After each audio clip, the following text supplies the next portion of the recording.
আজকে হলো রবিবার, কিন্তু রবিবার দিন ভাবি আমি অনেক সময় পর্যন্ত ঘুমাইমু, 10টা 11টা পর্যন্ত ঘুমাইমু। এমনকি আমি কালকে অফিসেও হয়ে রাখছিলাম আর কি, একজন দিদির লগে গল্প করলাম যে কালকে রবিবার প্রথম কাজ ছিল আমার যে আমি 10টা 11টার সময় ঘুম থেকে উঠবো। কিন্তু যেদিনই রবিবার আয় এদিনই আমার সকাল 7টা বাজতেই ঘুম ভাঙি যায়। যেদিন অফিস থাকে সেদিন আমি চোখ খুলতে পারি না ঘুমে, কিন্তু যেদিন আমার রবিবার তাহে ঘুমাইবার লেগে আমি ভাবি এদিন আমার ঘুমটাই তাড়াতাড়ি ভাঙি যায়। তো যাই হোক, ঘুম ভাঙছে, উঠছি, উঠিয়া কাজও শেষ করার পরে আমি স্নান টান করে লিয়েছি। আর আমার মানে কয়টা দিন যখন ছট পূজাটা আসতো তখন আমার খুব বেশি দাঁতে বেদনা আসতো, যার লেগে আমি ঠেকুয়া খাইতেও পারছি না।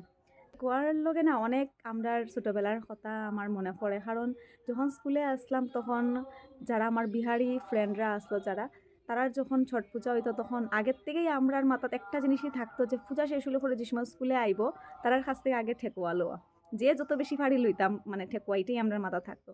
তো পূজার পরে যখন তারা স্কুলে আইতো তখন আগে দৌড়িয়া দৌড়িয়া যেতাম, গিয়া হইতাম আগে তোর ঝুলি বার করিয়া তুই কয়টা ঠেকুয়া আনছস আগে আমরা রে দেই, এরকম আসলো।